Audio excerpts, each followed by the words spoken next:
Sorrel was teasing me earlier because I have a quote for you today, but he wants me to give you a joke. And the joke that really, really fits today is in Spanish. Okay. So you're going to, when you type ha ha ha, it's going to have to be with a J. Okay. Because it's a Spanish joke. Okay. So what, Andrea, what did the moon say to the sun? You're muted, dear. No, I know. I was thinking. I don't know. That was her contemplation button. Yes, that's my thinking phase. I don't know. No what idea. Is it, Dr. Monikah? No. What did the moon say to the sun? You're so big and you can't even go out at night. Ha!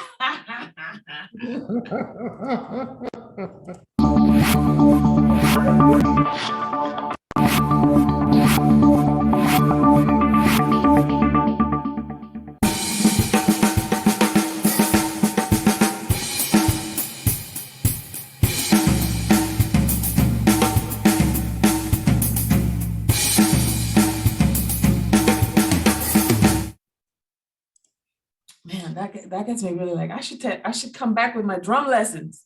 You know, there used to be a phase in my life when I was really into Prince. I mean, my whole life I've been into Prince, but there was a time when I was like, oh my gosh, did you see he has a Latina doing the drums? I'm gonna learn them with Sheila E., right? So yes, that brings back memories. Welcome everybody. Welcome to your daily huddle. Thursday Spiritual Matters. I'm your host, Dr. Monikah Ogando, and I'm so excited that you're here because we're doing something that we've not done before. And that is, we're taking you back to summer school. Oh, get excited. Get into it. Get into it. Now, when you were children and somebody told you that you had to go to summer school or maybe summer camp, I don't know. For some of us, these were traumatic events. For some of us, we may have some tender, loving, sweet, adventurous memories of like, oh, where did that adventurous kid go? You know, we used to do some crazy things. We used to jump off of amazing cliffs or do crazy things when we were in summer camp, etc. And this summer series is going to be no different. It's going to be no different. I'm not going to have you jumping off of physical cliffs.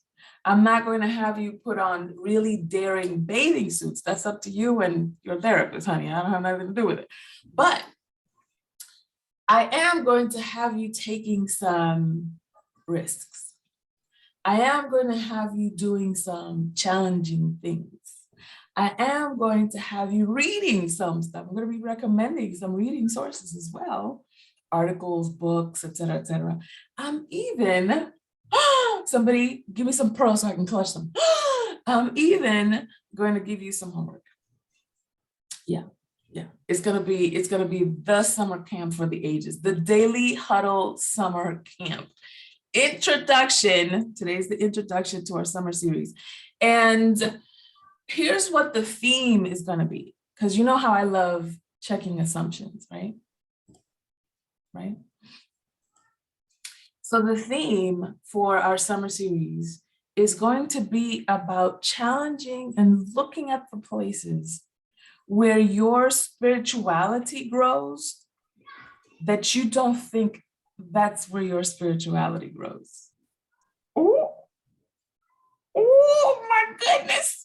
So I'm not going to give you the whole rundown, but let's suffice it to say today's what, the 23rd, right? So we're 2 days in after the summer solstice.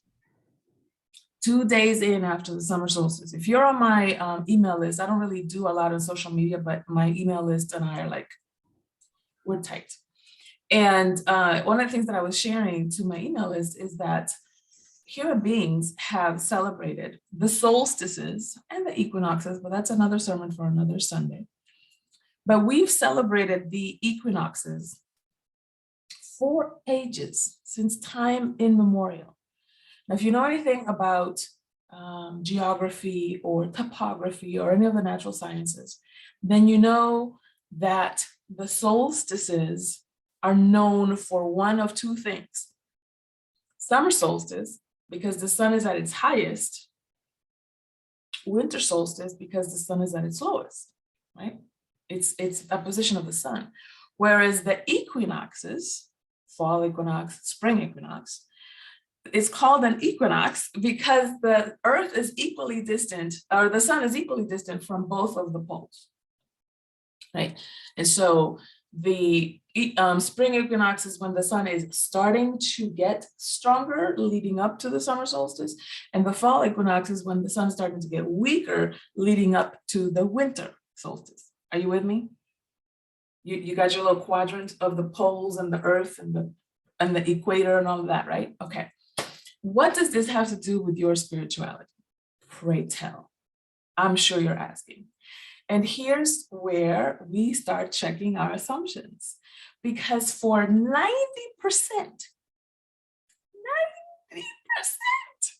of human history, we have been dancing with nature in order to get our deepest, most spiritual lessons. We have been mirroring nature to get some of our deepest connections to the divine, to the sublime, et cetera, et cetera. Let me give you an example. Some of you know that every fall equinox in September, I take, along with my co-facilitator, Natalie Atherton, we take a group of people to Egypt on a sacred mystery school tour. It lasts anywhere from 10 to 14 days, depending on scheduling and everything else. And we take them through different temples that parallel not only each one of the 7 chakras in your body, but also the walk of the initiate, the ascension from the darkness to the light. And one of the things that I always get fascinated by with Egyptian mythology is how much the major religions that we now are familiar with, Judaism, Islam, Christianity, Buddhism, etc., have taken from Egyptian mythology. Let me give you an example.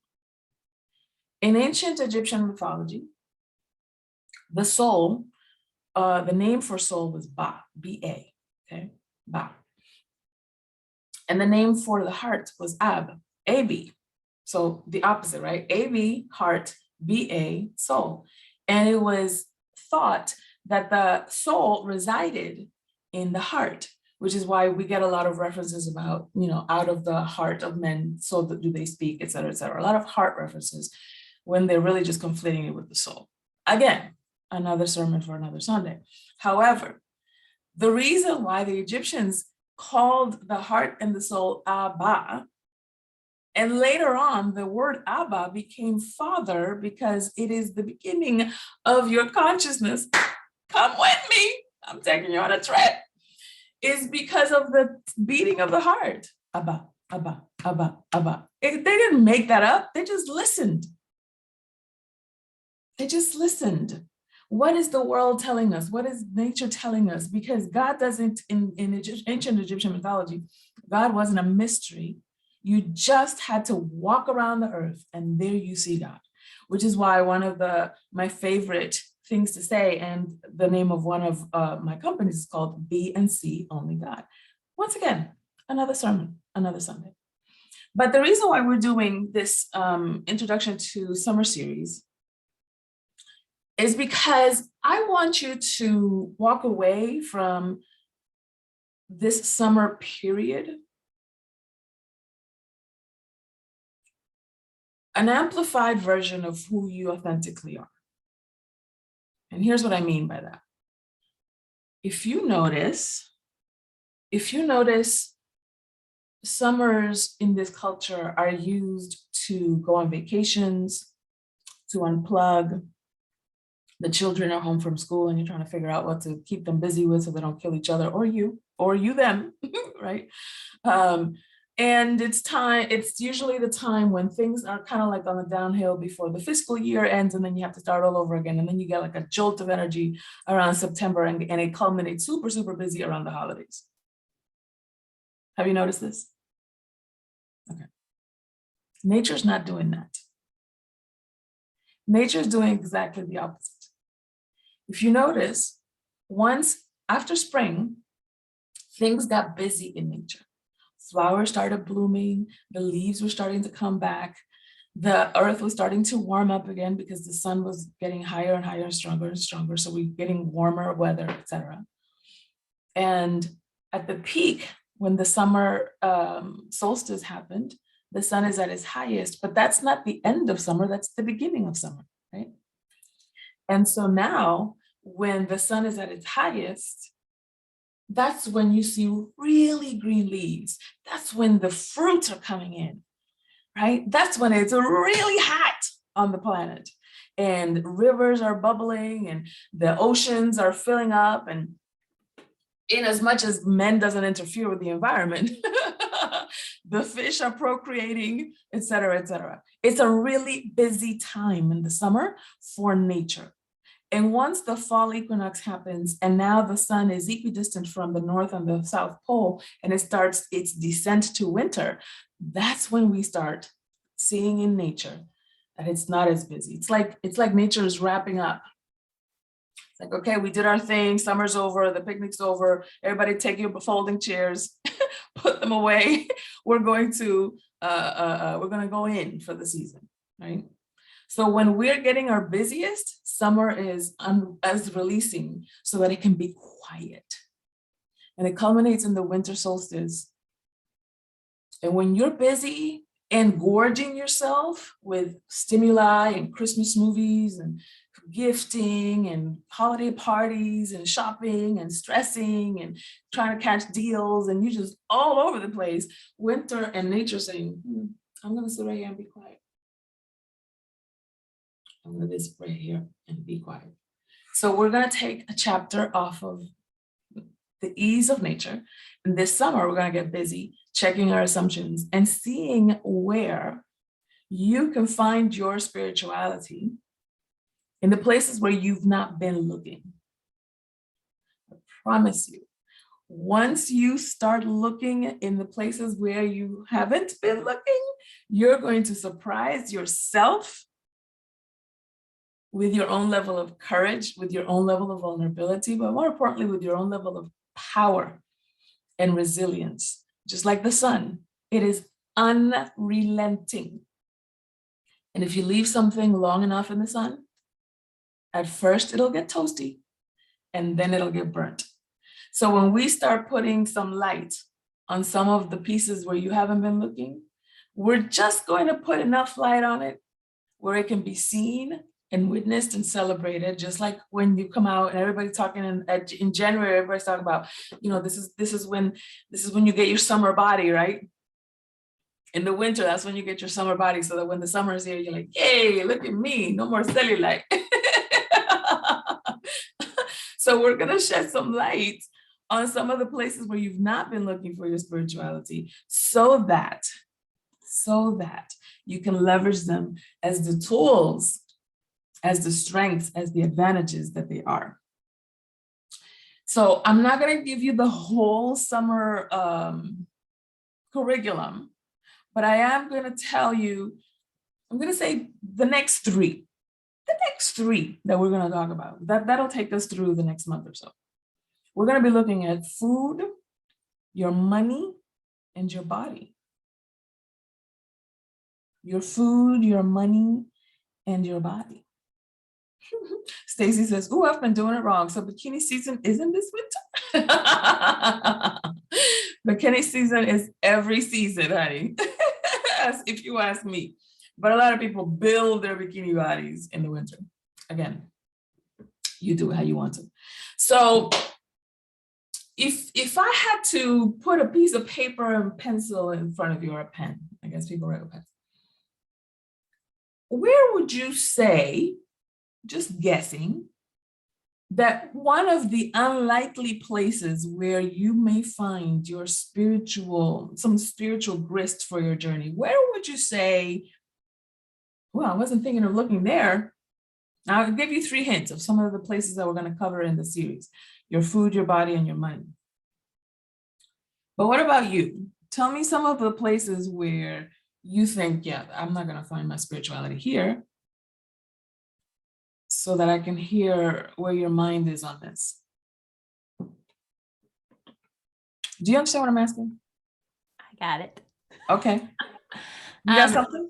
Yeah, just this morning I was meditating, and I don't remember what the guiding comment was, but this is what hit me, and I think it's a place where I really can grow my spirituality. Is it said let things go, and I thought, what do I need to let go?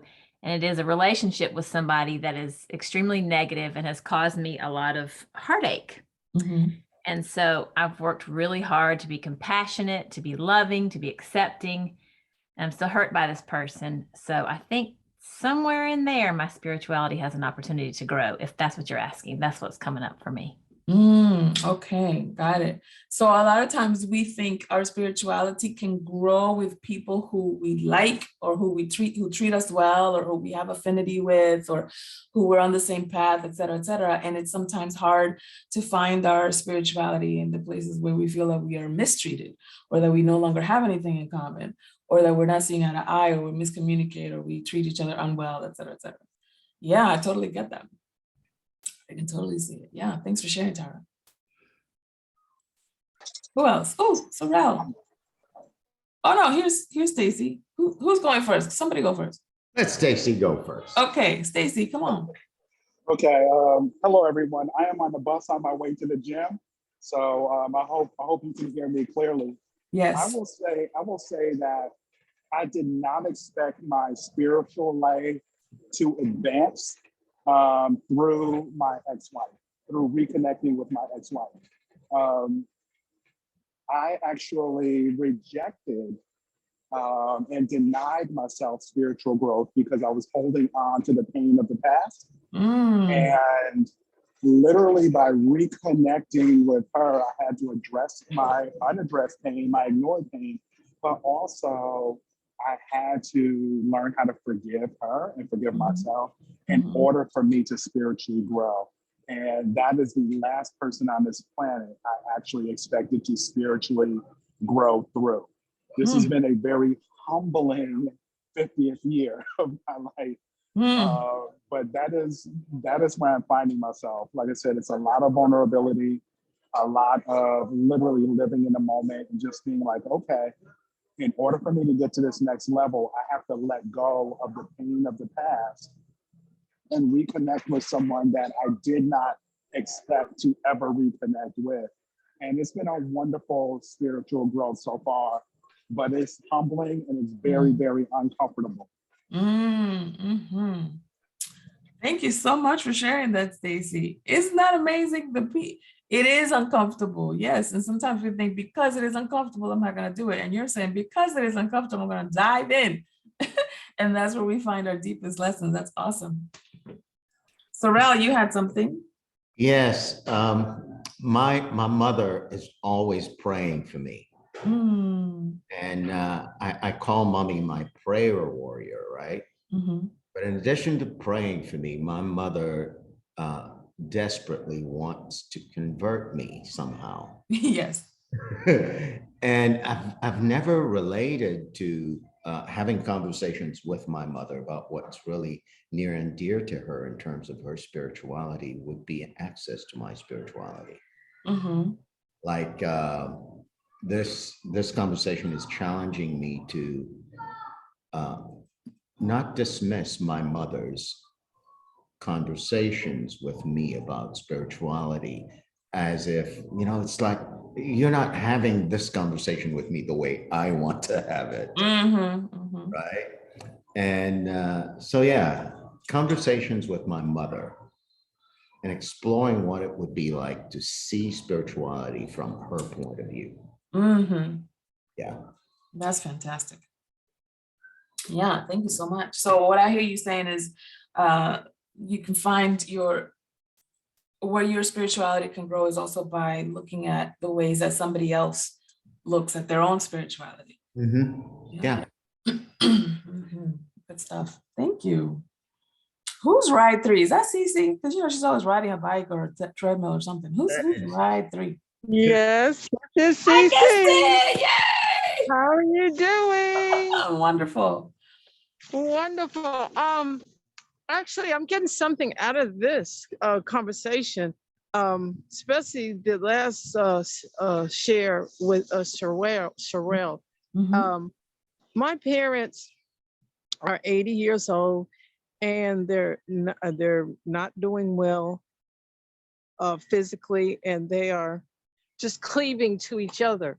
Mm-hmm. And there's nothing I can do to help them other than just pray for them. And it's just hard to just view it because they're not accepting any help, and not from the family.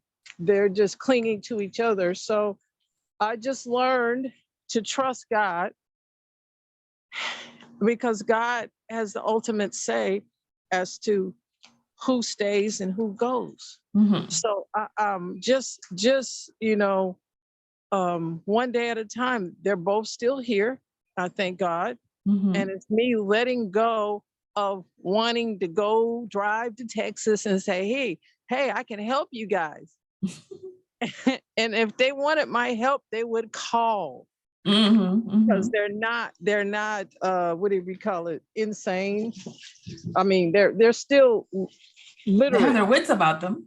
Yes, they do. They're smart Right. enough to tell me, to not, they know when they need help. And if they choose, when they choose to do what they choose to do, that's what they do together. And see, I'm not married to them. I'm just their daughter. So I'm staying in my lane, staying focused on the things of God, just fast and pray for everybody. And it's already all right. I just needed to have peace about it. And I am experiencing it coming every day. I continue in my spiritual walk, not trying to push my beliefs onto them. And thank you. Wow, thank you for sharing that. It almost sounds like you were speaking on behalf of Sorrel's mother. Those are the things that Sorrel's mother would say. So I love how from different perspectives it's almost like we're looking at the same elephant and we're just touching different pieces. So it's good to see those different perspectives like that. So thank you, Cece, for jumping in. Who else has something? Anybody else have something?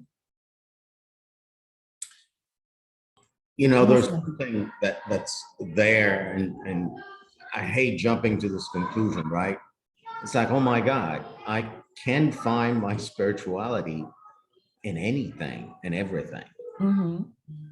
Like taking the garbage out, doing the things I hate, looking after my dog. Right. Like there's an opportunity.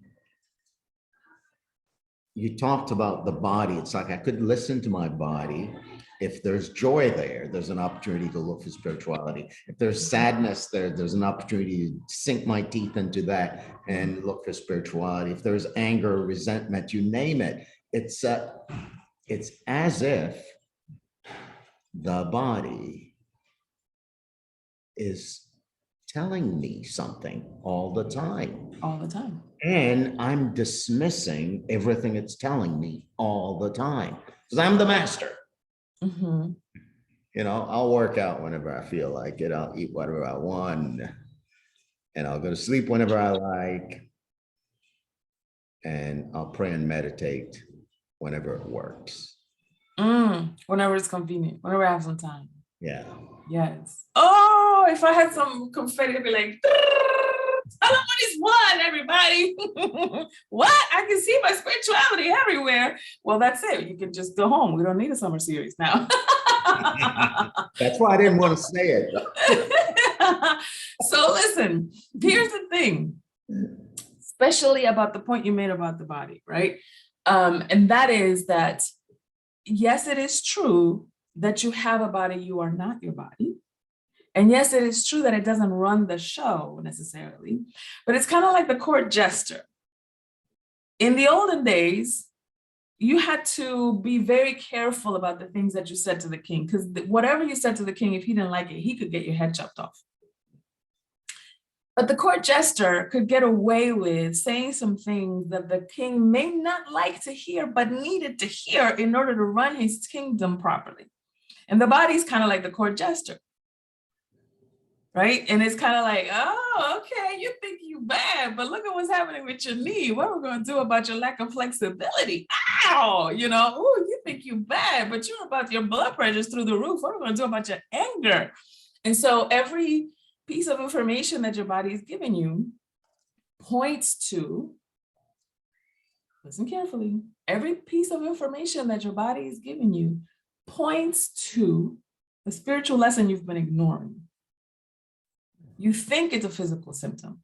By the time it gets to be a physical symptom, you've been ignoring it long enough that it now has moved to the material plane. It's no longer just a physical lesson. Now it's got to be physical in order for you to pay attention to. Because one thing we won't do, we can withstand a lot of mental pain, emotional pain, but physical pain, Lord have mercy, give me a pill and a bed, right? And so it's easier to pay attention to physical pain, and it is easier to ignore mental and emotional pain. And that's what happens. And that's where the body comes in. The body's like, let me help you out.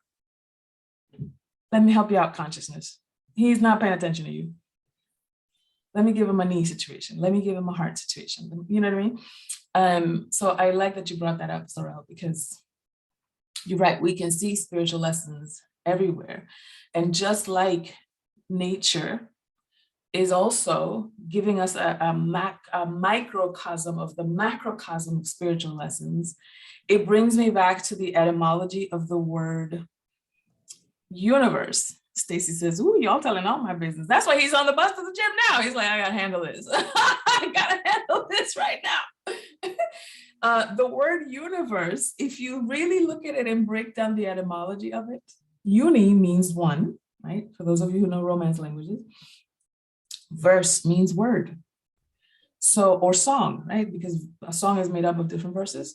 So one song, nature, your emotional life, your mental life, your consciousness, your physical body, everything is singing one song.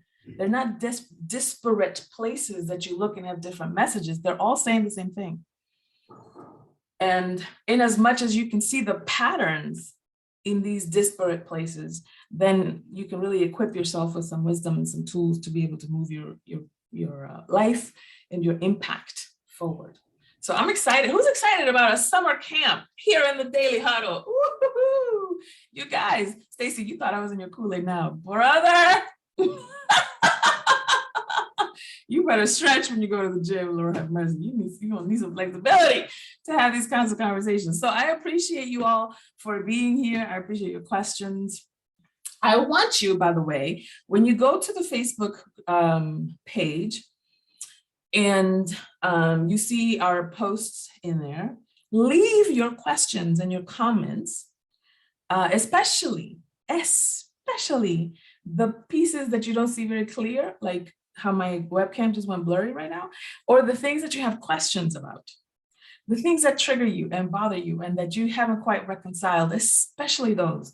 Let's talk about those, because I'm giving you an entire summer, right? We're gonna go 10 weeks with questions about and kind of like challenging assumptions that we have about certain pieces of our life that we're like, what? Spirituality where? And food? What are you talking about, Monikah, right? Spirituality and money? What are you talking about?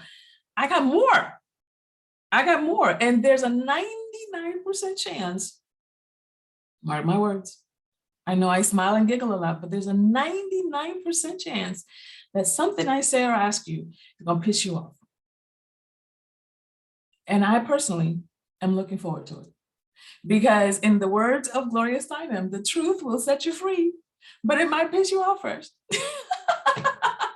So we're going to have a good time this summer, questioning our assumptions, challenging the way that we've had it in the past, and looking for our spirituality and finding our spirituality in some of the most unlikely places. And my hope and intention from the heart is that you walk away from this series going, I am going to see and be God everywhere. My spirituality everywhere. It gives you a sense of groundedness, a sense of peace, but also a sense of clarity and confidence that wherever you go, there you are. And that is not a terrifying thing to consider. It's actually the most peaceful and empowering thing to consider, that wherever you go, there you are. So I'm looking forward to it. Stacy says she's at the gym with his trainer. Okay, all right. Hey, spiritual muscles and physical muscles. Let's get into it. Thank you, everybody, for being here. I appreciate you. Talk to you soon. Oh, wait, we have to go through the 7 whatchamajiggies. I always forget those thingamajiggies. Tara's laughing at me. I'm like, this woman has gone rogue. Gotta love her. Do it. Go for it. Let us hear it. You can lump all 7 of them into one. What is it? Check your assumptions. Check yourself I before wrote you wreck down. yourself. That's exactly right. So wait, we have 8 now, right? We've adopted check your assumptions. Okay, so we have 8 now. Number 1, love generously. Number 2, eat more plants-based. Number 3, get 7 hours or more of sleep. What else are we doing, Soraya? Rest less. Huh? Rest less. I mean, Laugh at Spanish Rest jokes. less.